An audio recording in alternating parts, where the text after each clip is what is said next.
Our favorite coach for the Philadelphia Eagles is talking more shit. Listen to Nick Sirianni address, the chitter chatter in the NFC East.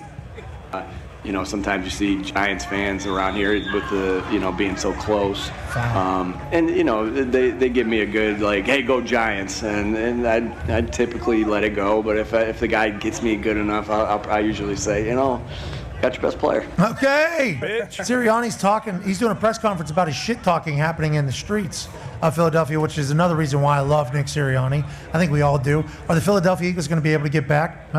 Interesting, especially with the loss of Jason Kelce. How will that go?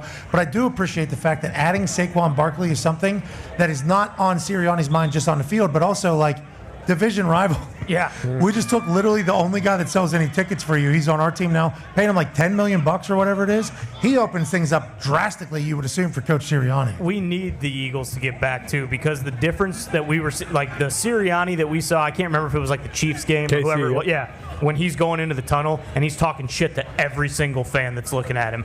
That guy, whenever that was, week 6, week 7, when it was before the Eagles were, went on their free fall, to the guy we saw at the end of the season when they were starting to say, oh, yeah, there's a chance Sirianni's going to get fired with the coordinators and everything. The NFL is just better when Sirianni can be out there talking shit, pissing everybody off. So I'm really hoping that adding Saquon Barkley not only frees things up for Jalen Hurts a little bit, because I think they missed Miles Sanders last year, but just the Eagles in general, we need them to be good. Because the NFL is just better when Sirianni can kind of cook and talk his shit. And you mentioned there with Big Dom. I mean, that's obviously a massive piece of this entire thing. Big Dom not being able to be on the sideline to kind of wrangle Nick Sirianni. Yeah. I'm surprised we don't see him at press conferences, because there's a chance that Nick Sirianni is just going to go full promo every single time. I wonder how hard that is for him to fight, AJ.